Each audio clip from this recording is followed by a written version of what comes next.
So I'm going to get to my favorite part of Pillar 43, the vulture stone. And no one really addresses this part of the stone, but I think it's extremely important, maybe the most important part. So carved on it is an arm, a spider, and a feline. So here's the feline straightened out at the bottom for you to see, because it's really difficult. And next to the feline figure is a human arm. Everybody misses this, but it's so important. And this is the location of the arm on the pillar, because there's not really any good images. We don't get to go down inside the enclosures when we visit, in case we might damage the structures, which is understandable. So this is what I've got for you.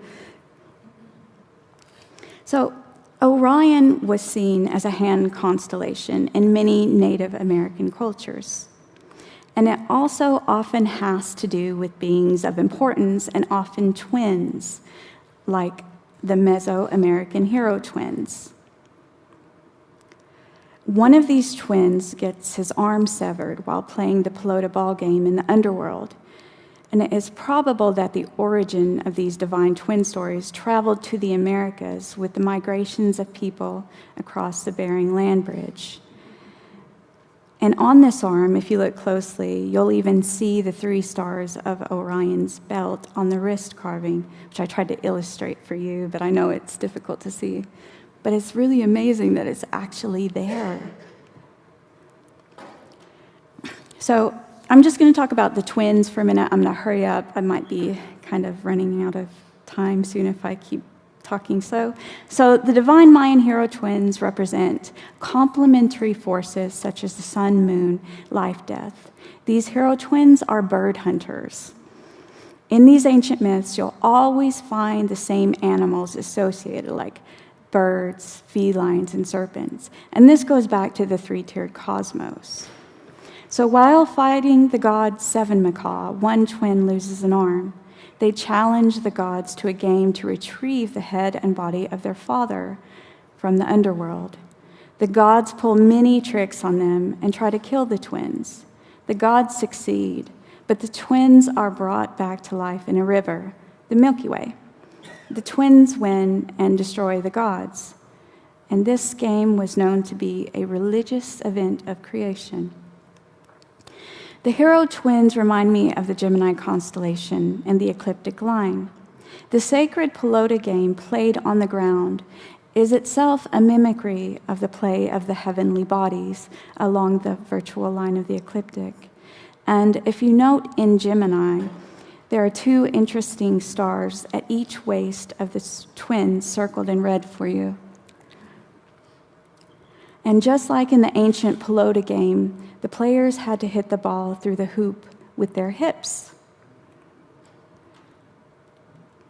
The sun may represent the ball in the ancient game, traveling through Gemini twins, Castor and Pollux, along the ecliptic line in their hip area. And as you saw, 2 of the stars are actually on that line. And I think that's important too, because the ancients paid really close attention to the stars. That was their TV, that was their entertainment, that was their knowledge.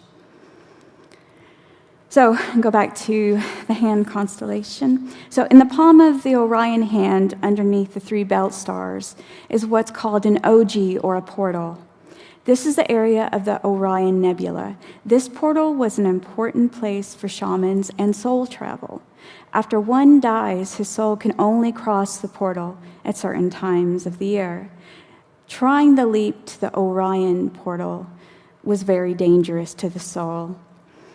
And in the wintertime, the long arm and hand would reach out, catching and assisting the soul on its forward journey. So this is an artifact from the mound builders of North America, and it shows the Orion as a hand, and above it in the circular pattern is a representation of the underworld. And these portal symbols are found all across the world, in the Americas, in Turkey, China, Israel, and many more places. So the last stone, or the last symbol on the stone, is interesting, and it's a spider. And in Native American cultures, the spider was the creator of the world, and its web was a way of travel.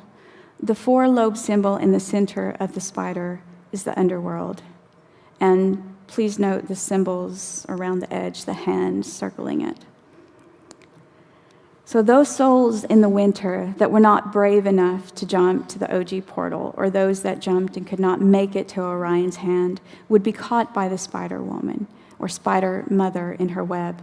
From there, she would either help guide you to the other world to be with your ancestors, or she would send you back to be reincarnated. The vulture stone and the ancient Native American myths have so much in common if you just look at the symbolism. And if there is an alignment with the winter solstice there in that enclosure at Gobekli Tepe, then I'm almost completely sure that the myths of both places are related, the symbolism. And that's pretty intriguing. So in some ancient cultures of Siberia and the Americas, when someone dies, the soul must be separated from the body, usually through burning or dismemberment. And often the bones would be kept until the winter time for this ritual. Sometimes the bones would be broken to release the soul, to allow the free souls depicted here from the Olmec culture and Native American mound builders to avoid the great adversary. So this next part varies depending on if you look at the ancient myths of Siberia or those of North America. I have an affinity for the Siberian myths. It's a bit difficult to delve into because not a lot of people do, but they're some of my favorite. So the adversary is a skull-crushing feathered serpent or raptor, which was active in the summer. If the adversary grabs your soul, and if what you have done in life is not pleasing to him, he will smash your skull and pick your brains out. And that's a quote. And you will be erased from existence forever. The winter brings the feline from the watery underworld and has no need for feathers. It appeared in winter during the time that it was safe for the free souls to make the jump to the portal. So all of that is why I think Pillar 43 will have an alignment in the winter. Because of the symbolism. And we already know that at Karahan Tepe, the AB structure has a magnificent winter solstice alignment.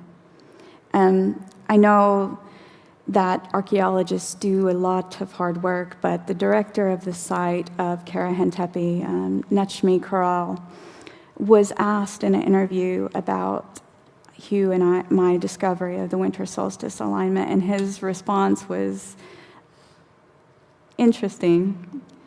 He said, "We are archaeologists. We look to the ground and not the stars." And that's just a large problem.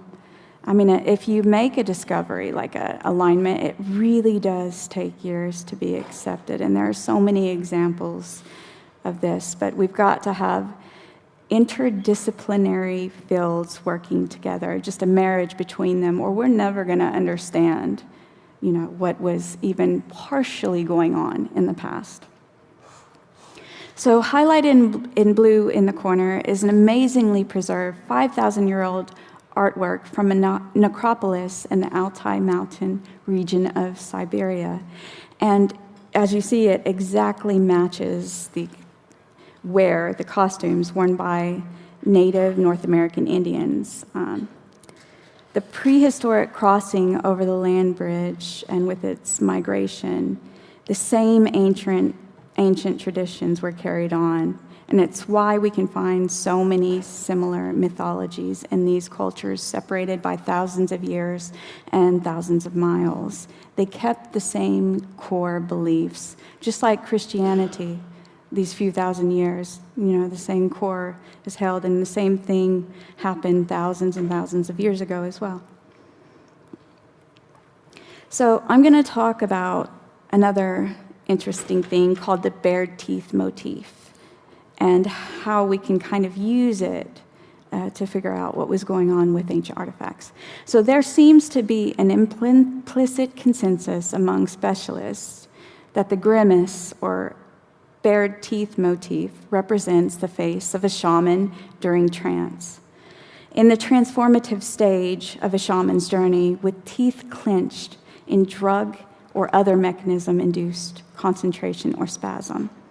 In effect, he has achieved a hyperreal or supernatural state, and thus is prepared to communicate directly with otherworldly spirits. And again, I just ventured back from Bolivia, and you find the same symbolism there as well, the same bared teeth motif. And, a lot of this goes back more than 12,000 years. You find it in petroglyphs in Siberia. You find it in the Taj Templar sites.